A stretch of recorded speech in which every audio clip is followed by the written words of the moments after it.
and loose with the definition of friendship, has a 5,000 friend limit. Is anyone here at the 5,000 friend limit? I mean, you can basically friend pretty much everyone you meet and not get to 5,000 people. It's really hard to do. I tried for a little while, and then I realized that I had a job. Few of us, even the most dogged frienders out there, gets anywhere near that limit number. Think about that, 5,000 people, 300 million. Once you get beyond the hundreds, let alone the thousands in the math of human relationships, it's hard for any one individual to feel like he or she matters.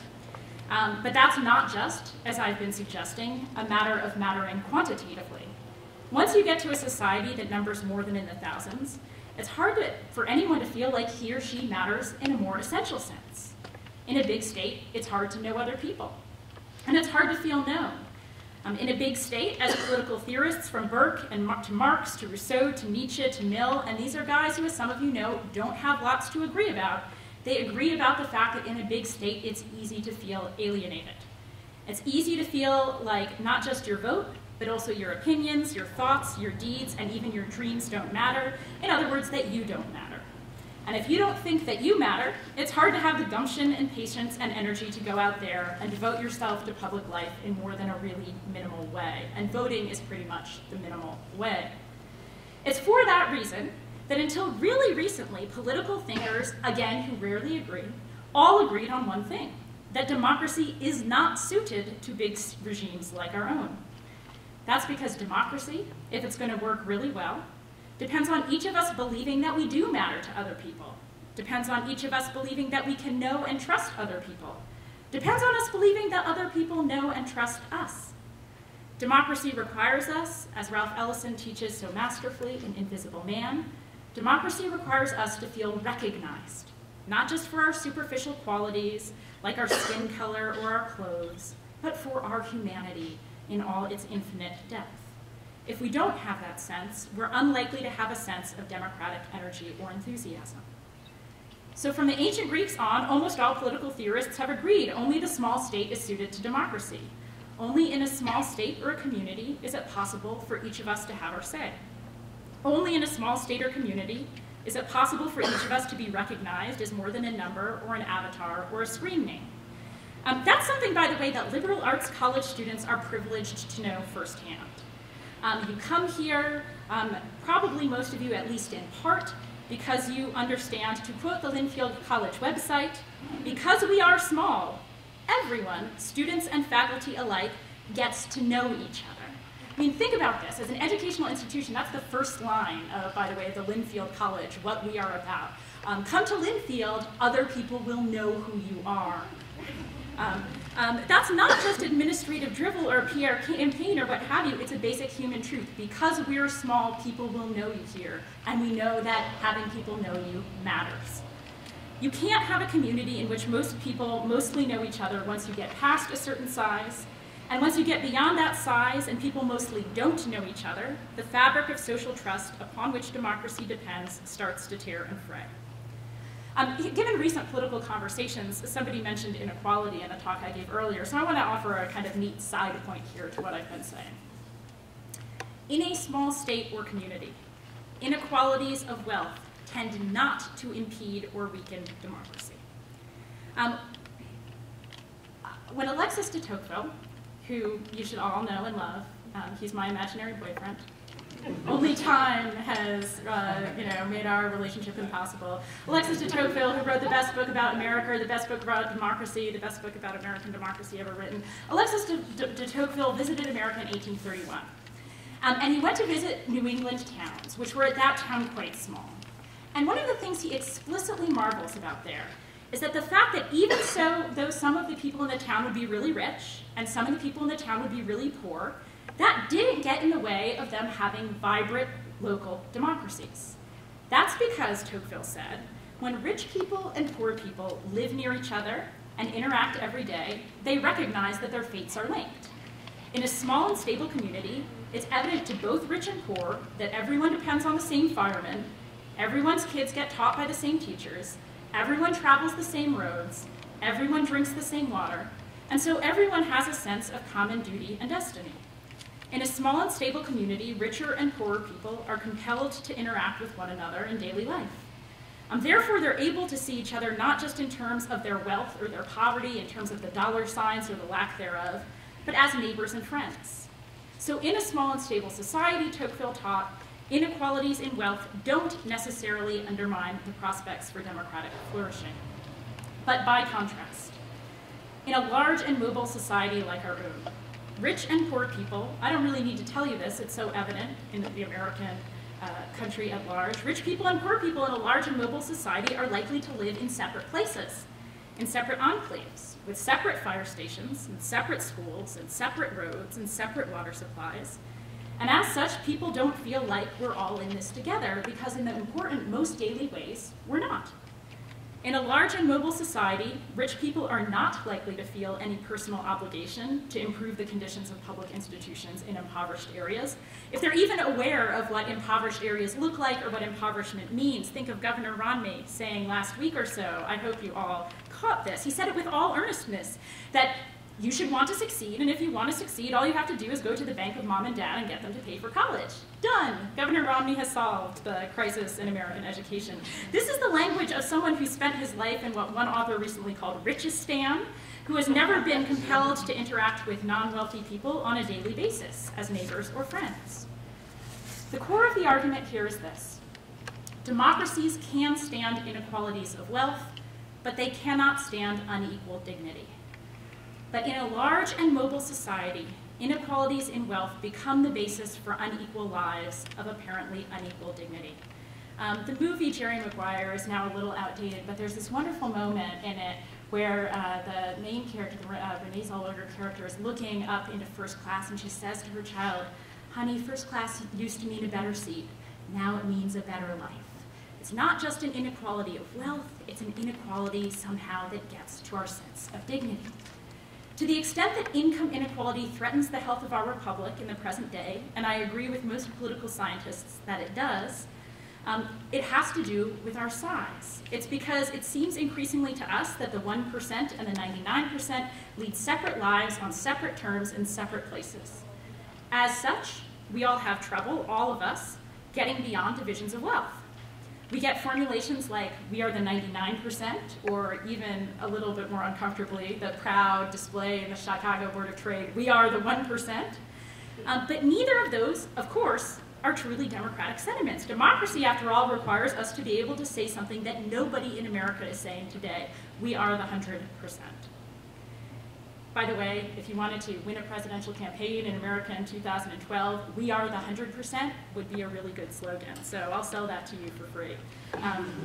In any case, for Americans, the problem of our capital B bigness is at the core of it all. Historically speaking, in fact, it was our own American framers who rejected the ancient teaching that democracy can only work on a small scale. Instead, they insisted bigger is better. Theoretically speaking, Americans like to talk about our founding documents, and by that they always mean the Declaration and the Constitution, but I think that the third, maybe the most important founding document is Federalist 10, and specifically that moment in Federalist number 10 where James Madison makes the audacious, unprecedented argument that Republican and Democratic government would be strengthened, not weakened, by, quote, enlarging the sphere. I think it's fair to say that the great question about America is, was Madison right? Is it possible, in fact, to sustain any kind of democratic community on a large scale? I think the jury is still out there. Now, it's true that there are lots of advantages to having a big republic, as Madison well knew. For one thing, it enhances our military strength. And for another thing, it enables us to have vast communication and transportation networks that allow us to communicate across long distances. For another, it lowers the likelihood of divisive and rebellious faction. For the simple fact, it's a lot harder to foment rebellion in a society as big as ours than it would be to foment rebellion in a room of, say, 75 or 80 people. But as I've suggested, the costs of having a big republic are immense. We pay those costs every day in the impoverishment of our public discourse and civic life. So what? The Cliff Notes, Spark Notes version of this talk boils down to something like this. I know, by the way, that this isn't an upspring necessarily of democratic sentiment, that some of you were required to be here. And so perhaps we should temper our hope for democracy in America based on the size of this audience. But if you want to, report back to your professors that you learned something, here's what you want to report back to them that you learned. If you want to know why democracy is so anemic in America, or why Americans are so frustrated with our governments, it's because we're too goddamn big. You could stop right there and throw in your proverbial towel. Many smart people have. Some of you may have read Kurt Vonnegut books. Again, if you haven't read Kurt Vonnegut, you should. But before Kurt Vonnegut was a novelist, he was an anthropology student at the University of Chicago. And in the course of his anthropological work, Vonnegut came to the conclusion that human beings are chemically engineered to live in small and stable communities. And yet, we seem intent on moving toward ever bigger, less stable technological regimes in which we're bound to be increasingly unhappy and increasingly cruel. Vonnegut said that when he realized that, he knew all he needed to know, and so he quit graduate school and started writing novels. So, that's one option for you. You can give up your formal education right now. I've told you everything important that you need to know. But I don't think that giving up your formal education or just giving up is the best or only answer here. Rather, once we recognize that the bigness of our regime limits the prospect for meaningful democratic self-governance, we can start figuring out what things we can do given that limit condition. We have to work, and it does involve some work to figure out, if we want to redeem democracy in America, ways to help each other matter, ways to help each other feel like we matter. Even in this big, impersonal, technological society, there are at least a few things we can do toward that end. One thing we can do, again, as Tocqueville argued so beautifully in Democracy in America, and argued, by the way, when he was not much older than any of you, is that we can devote our attention to creating small-scale oases of interaction in this vast and impersonal landscape.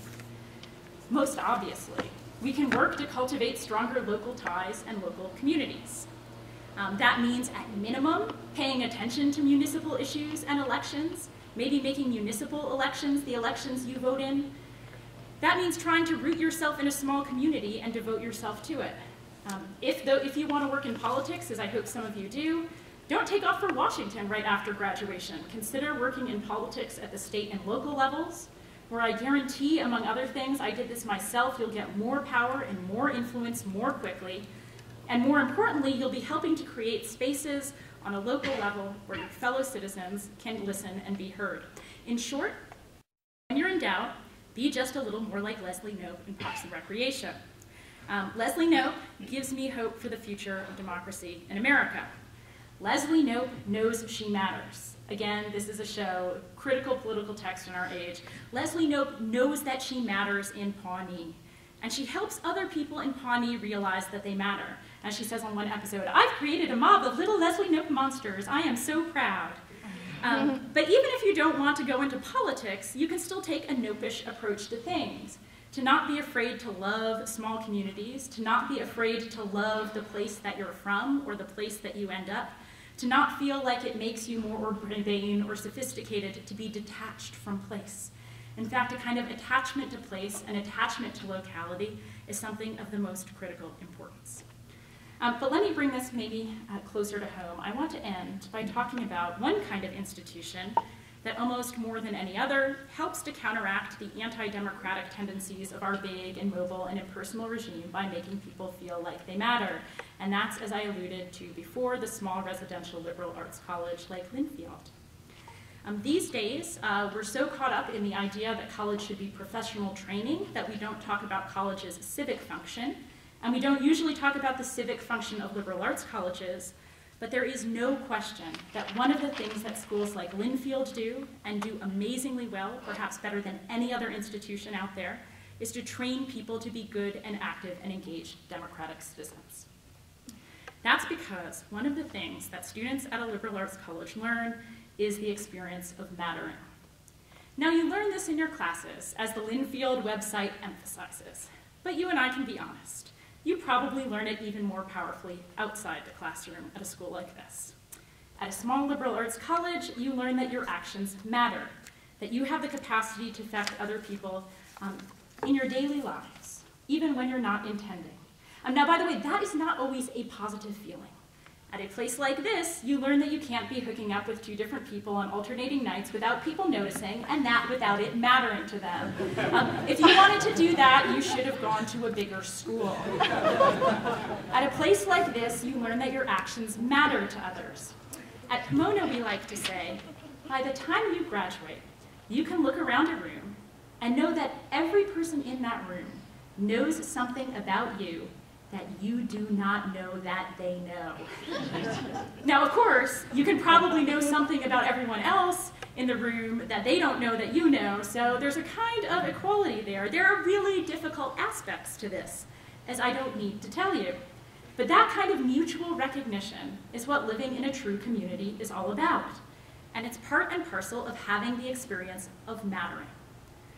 One of the things we know about people is that once you have the experience of mattering to others, it's not something you give up easily. Once you have freedom, you don't give it up. When you have the experience of mattering, you don't give it up without a fight. The idea of a liberal arts college, which perhaps needless to say, or at least I hope someone has told you at some point, gets its name from the idea that here we teach the arts of liberty, the arts of citizenship. The idea of a liberal arts college is that here you get in the habit of talking to people in power, professors, administrators. You get in the habit of being recognized as more than a number, sharing your opinions and negotiating life with people who don't always agree with you. They don't always agree with you about political issues, to be sure, but they don't even necessarily agree with you about whether or not the seat in the toilet should be up or down. You have to learn to negotiate those things here. And then, when you graduate, the idea, if you go to a liberal arts college and you get in the habit of talking to people in power and being recognized as more than a number and sharing your opinions and negotiating life with people who don't always agree with you, the idea is that then when you graduate, you'll continue to do the same things on that bigger and more intimidating scale, because you'll have the habit of that kind of action. It's by that analysis no coincidence that small liberal arts college graduates have had, by virtually any measure, disproportionate influence in virtually every professional field and in the public sphere in America for the last 150 years.